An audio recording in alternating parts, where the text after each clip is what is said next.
नमस्कार साथियों, स्वागत है आप सभी का यूट्यूब चैनल में। तो दोस्तों, आज के वीडियो में बात होगा इमरजेंसी यानी कि आपातकाल के बारे में, जो कि वर्ष 1975 ईस्वी में इंदिरा गांधी सरकार के द्वारा पूरे देश में घोषित कर दिया गया था।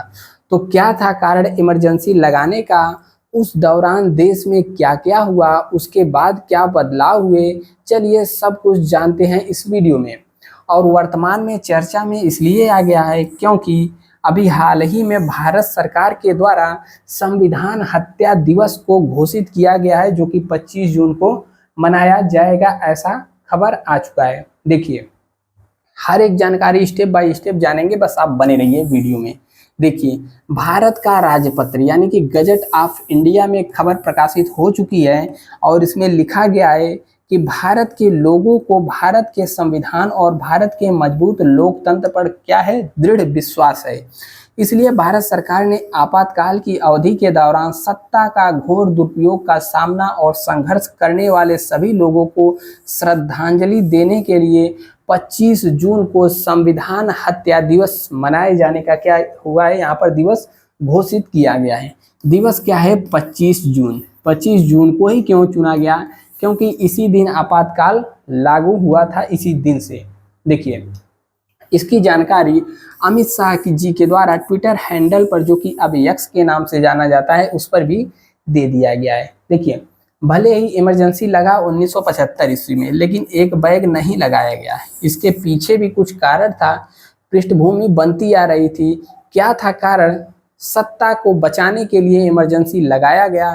तो आखिर में सत्ता को किससे खतरा था, सब पर बात होगा। पहले यहाँ पर जानिए कि नेशनल इमरजेंसी वर्ष 1975 ईस्वी में इंदिरा गांधी ने 26 जून 1975 ईस्वी की सुबह सुबह रेडियो पर अनाउंस किया कि भारत में, ठीक है, जो भी सेना है, पुलिस है और अधिकारी हैं, इनको भरमाने का प्रयास किया जा रहा है। क्या किया जा रहा है? इनको भड़काने का प्रयास किया जा रहा है, जो कि एक व्यक्ति को निशाना बनाया गया, अर्थात जयप्रकाश नारायण। तो कौन थे जयप्रकाश नारायण? इनके मतलब ऐसा कहा गया, जयप्रकाश नारायण द्वारा यह सब ऐसा किया जा रहा है, बनाया जा रहा है। उस समय यह जरूरी हो गया है कि देश में आपातकाल लगाया जाए। तो आंतरिक अशांति के आधार पर इंदिरा गांधी जी ने 1975 ईस्वी में आपातकाल लगा दिया। तो क्या था कारण? उससे पहले थोड़ा सा यह जानिए कि भारत क्या है, लोकतांत्रिक देश है। और जब आप भारत का संविधान पढ़ेंगे तो उसमें बताया गया है, उसमें लिखा गया है आर्टिकल 252 ईस्वी में, इसमें कहा गया है राष्ट्रीय आपातकाल के प्रावधान के बारे में। वैसे देखेंगे 352 से लेकर के 360 आर्टिकल तक क्या है, आपातकाल का प्रावधान किया गया है अलग अलग तरह के कंडीशन में, ठीक है। और इसमें कहा गया है कि हाँ, ठीक है, बाह्य आक्रमण अथवा सशस्त्र विद्रोह के कारण खतरा उत्पन्न हो जाता है तो इसको लगाया जा सकता है। भारत में पहला राष्ट्रीय आपातकाल इंदिरा गांधी के सरकार ने 25 जून 1975 ईस्वी में घोषित किया था, जो कि 21 महीनों तक चला था। तो इसकी पृष्ठभूमि क्या बन रही थी, चलिए यहाँ पर जानते हैं। बात है वर्ष 1971 ईस्वी में, ठीक है। 1971 ईस्वी का चुनाव हुआ और इसमें कांग्रेस पार्टी यानी कि इंदिरा गांधी जबरदस्त जीत हासिल की। कितना जीत हासिल की? देखिएगा, 1971 के चुनाव में 518 सीटों में से कांग्रेस पार्टी 2/3 से भी ज्यादा 352 सीटें हासिल हुई थी। लेकिन इस चुनाव में इंदिरा गांधी कहां से लड़ रही थी चुनाव? तो उत्तर प्रदेश के रायबरेली से चुनाव लड़ रही थी, लोकसभा सीट से, और 1 लाख से भी ज्यादा वोटों से चुनी गई थी। उन्होंने अपने प्रतिद्वंदी संयुक्त सोशलिस्ट पार्टी के प्रत्याशी राज नारायण को हरा दिया था। अब यहीं से कहानी शुरू होती है। राज नारायण जी को तो हरा दिया, लेकिन उसके बाद क्या हुआ, यह मामला पहुंच चुका कोर्ट में। कोर्ट में क्यों गया? राज नारायण उत्तर प्रदेश के वाराणसी के प्रखर समाजवादी पार्टी के समाजवादी नेता थे। उनके इंदिरा गांधी से कई मसलों पर नीतिगत मतभेद था, इसलिए वे कई बार उनके खिलाफ रायबरेली से चुनाव लड़े थे और हमेशा हार का सामना करते रहे थे। लेकिन वर्ष 1971 में भी उनको हार का सामना करना पड़ा, लेकिन उन्होंने इंदिरा गांधी की इस जीत को हाईकोर्ट में जाकर के चुनौती दे दी। उनका कहना था कि इन्होंने गड़बड़ी करके चुनाव में जीता है। हालांकि उस समय ईवीएम तो नहीं था, लेकिन क्या हुआ, चुनौती दी और यहीं से शुरू होता है देश में राजनीतिक उथल पुथल का दौर। इन्होंने क्या चुनौती दे दी इलाहाबाद हाई कोर्ट में कि इन्होंने चुनाव गड़बड़ी करके जीता है। देख सकते हैं आप दोनों लोगों को। और उसके बाद जब मामला पहुंच चुका कोर्ट में, तो कोर्ट इलाहाबाद हाई कोर्ट का निर्णय क्या हुआ आगे बात करेंगे। यहाँ पर देख सकते हैं उस समय के जो जज थे इलाहाबाद हाई कोर्ट के, और ना राज नारायण यानी कि जो हारे थे, ठीक है, उनके वकील शांति भूषण थे। और हाईकोर्ट में दायर अपनी याचिका में राज नारायण ने इंदिरा गांधी पर सरकारी मशीनरी, यानी कि उस समय उनकी ही सरकार थी, तो सरकारी जो भी मशीनरी थी उसका दुरुपयोग करने का और भ्रष्टाचार का आरोप लगाया। यह मामला राज नारायण बराम उत्तर प्रदेश के नाम से जाना जाता है। ठीक है, अब देखिए, वकील शांति भूषण ने सरकारी मशीनरी का दुरुपयोग करने के लिए यह उदाहरण दिया कि प्रधानमंत्री के सचिव जो यशपाल कपूर ने राष्ट्रपति द्वारा उनका इस्तीफा मंजूर होने से पहले इंदिरा गांधी के लिए काम करना शुरू कर दिया था। ठीक है, जो कि सरकारी मशीनरी के दुरुपयोग का पुख्ता सबूत था। और इस तरीके से और भी तमाम सबूत दिए। और उस समय हाईकोर्ट के जज कौन हुआ करते थे, जगमोहन लाल सिन्हा। इन्होंने अपने फैसले में माना कि इंदिरा गांधी जी ने सरकारी मशीनरी का क्या किया है, दुरुपयोग किया है। और इन्होंने क्या फैसला दिया, 6 साल। ठीक है, फैसला दिया कि इंदिरा गांधी 6 साल तक कोई भी चुनाव नहीं लड़ सकती। और पूरी तरीके से इन पर क्या कर दिया गया, उनका सांसद चुना जाना अवैध है यह भी घोषित हो गया। जैसे राहुल गांधी पर हुआ था ना, गुजरात वाली हाईकोर्ट ने फैसला दिया था, लेकिन उसको सुप्रीम कोर्ट ने बदल दिया। यहाँ पर हाईकोर्ट ने फैसला दे दिया कि आप 6 सालों तक चुनाव नहीं लड़ेंगी, नहीं लड़ सकती, और जो आपको सांसद चुनी गई है वह भी अवैध है। अब यहीं से शुरू होता है सारा चीज। अदालत ने 6 साल तक उन्हें कोई भी चुनाव लड़ने पर रोक लगा दी। ऐसी स्थिति में इंदिरा गांधी के पास राज्यसभा में जाने का भी रास्ता नहीं बचा। जब रोक लगा दी, एक तो होता है कि राज्यसभा के थ्रू आप सांसद चुन करके आ सकते हैं और मंत्री प्रधानमंत्री बन सकते हैं, लेकिन जब कहा गया कि सांसद पद से भी उनको हटा दिया गया, तब उनके पास कोई रास्ता नहीं बचा। अब उनके पास प्रधानमंत्री पद छोड़ने के सिवा कोई दूसरा रास्ता नहीं बचा। अब फैसला कब आया था, 12 जून। आप यह तारीख को भी नोट करते हुए चलिएगा।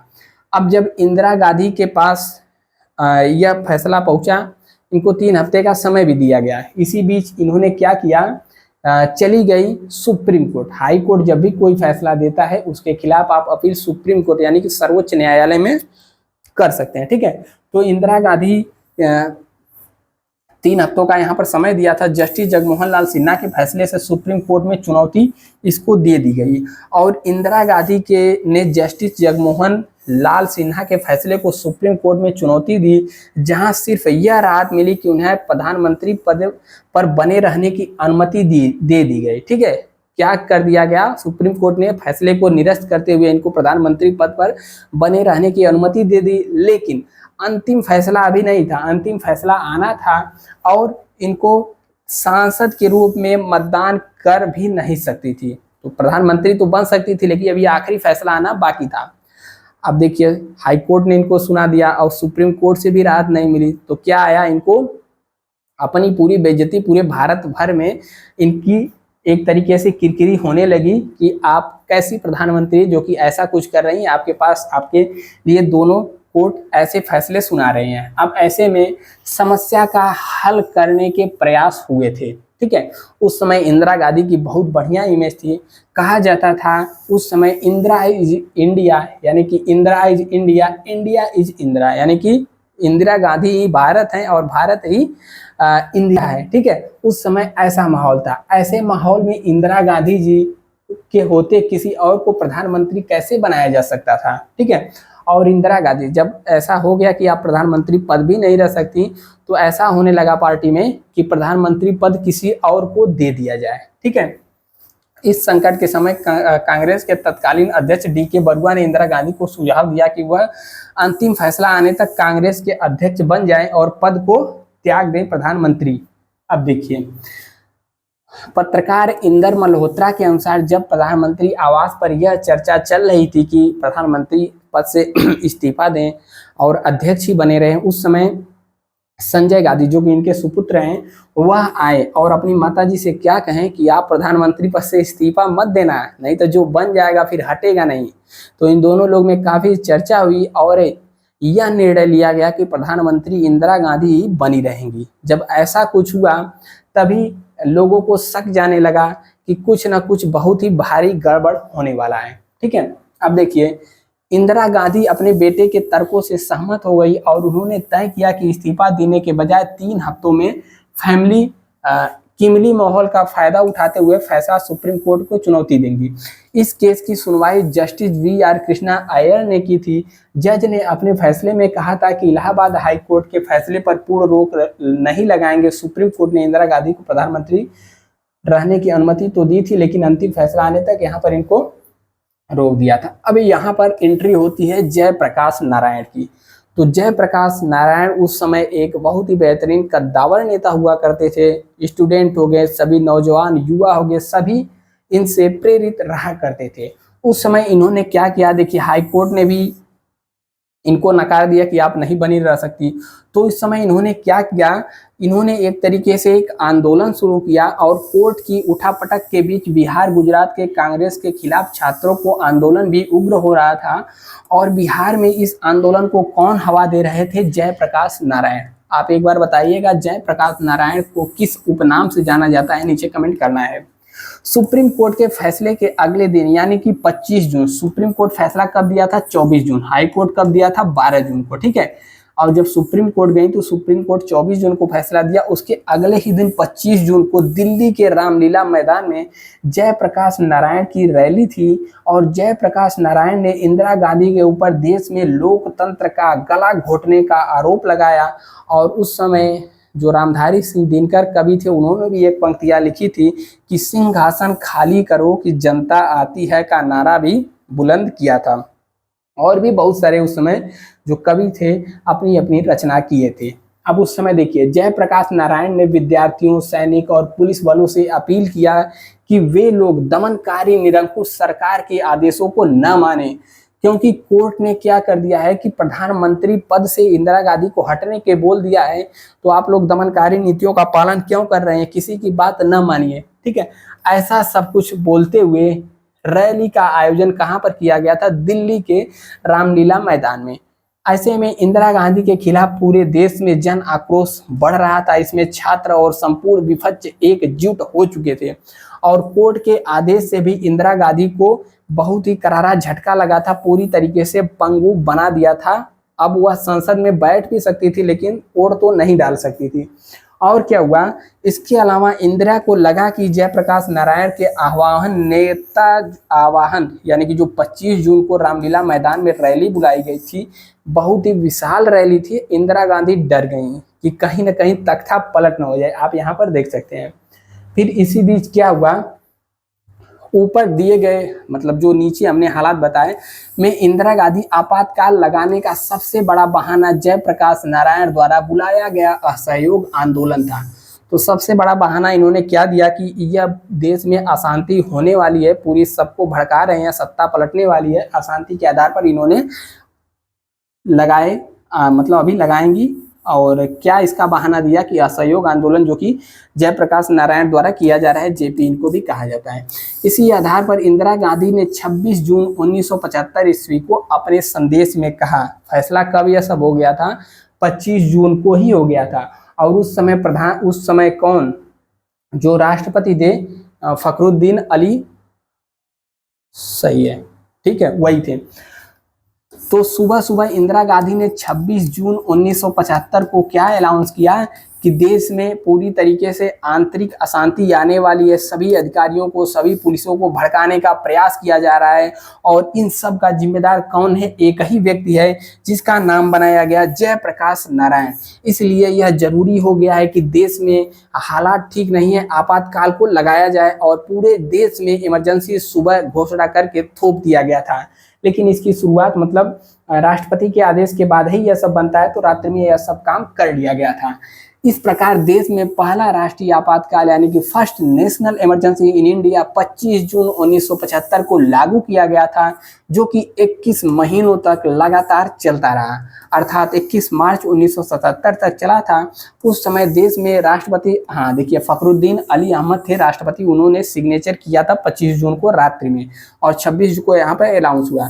इस तरह इंदिरा गांधी द्वारा देश में लगाया गया आपातकाल भारत के राजनीतिक इतिहास में एक अमिट घटना बन गया है, जिसको जो आज चर्चा में आया है संविधान हत्या दिवस के रूप में।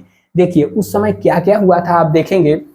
देखिए जब आपातकाल हुआ था तो उनके जो बेटे थे उनको भी शक्ति प्राप्त हो गई, पूरी देश में एक तरीके से अफरा तफरी का माहौल बच गया, हजारों लाखों लोगों को निर्दोष लोगों को जेल में डाल दिया गया, जो भी विपक्ष के नेता थे उनको भी जेल में डाल गया, कोई भी सरकार के खिलाफ कुछ भी बोलता था तो उसको नज़रबंद कर दिया जाता था।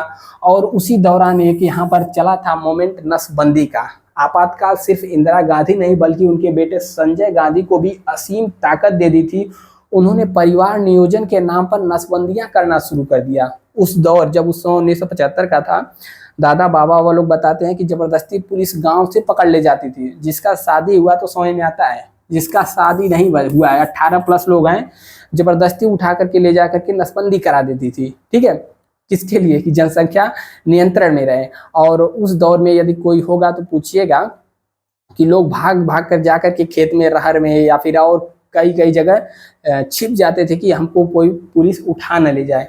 ठीक है, उस समय भी 9 लाख लोगों की नसबंदी कर दी गई। इसमें वो लोग भी थे जिनकी अभी शादी भी नहीं हुई थी या जो बुजुर्ग हैं, बेचारे इनको भी नसबंदी कर दिया गया। अब देखिए, और छीन ली गई प्रेस की आज़ादी, विपक्ष के नेताओं को हो गई जेल।